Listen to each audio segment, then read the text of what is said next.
In 1979, I began the investigation into the Catherine Janet Walsh homicide, and I worked it for a long, long time. And in 1981, one of the 5 main suspects in the case, or persons of interest, had moved to Whittier, California.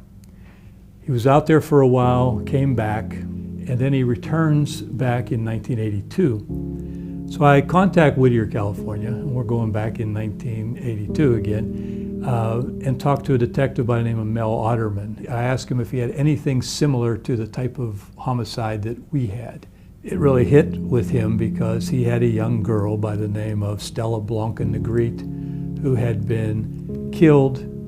She was slightly younger than Janet Walsh, but she was living alone in her own apartment. She was strangled and murdered, and there were a lot of similarities.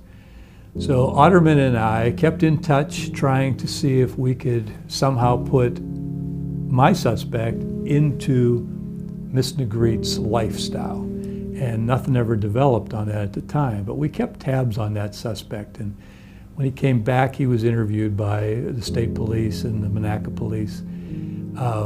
He was always fairly cooperative with us, and he became a successful businessman and moved away again from the Monaca area. But in 2010, I contacted Whittier, California again, and Detective Otterman had retired by that time. It had been given to a detective by the name of Chad Hepner, but he calls me back and says, I read through this entire case and there is no DNA in here. I told him, Chad, I know your case as well as I know the Janet Walsh case, and I even have copies of some of this stuff.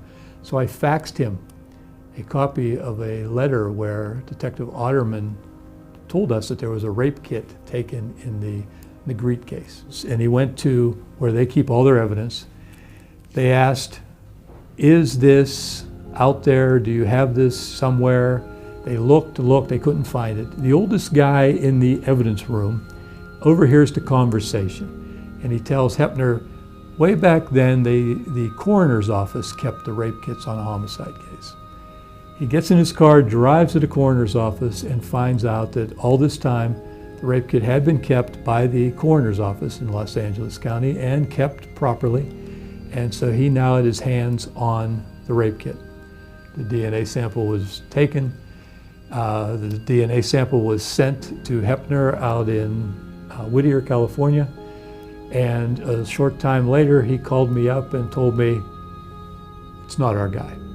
And it was not our suspect in the Walsh case either. It turned out that when we later got our DNA, it eliminated this same guy. Even though it was not our suspect, he put it into CODIS, and they get a hit in CODIS. And they got a hit from a man by the name of Joseph Allen Thornton. And they found out with a little good detective work that Joseph Allen Thornton was a classmate of Miss Negrete. By the time they put the whole investigation together, we were in March of 2012. They tracked him down and arrested him in April of 2012. And they charged him with the homicide in California.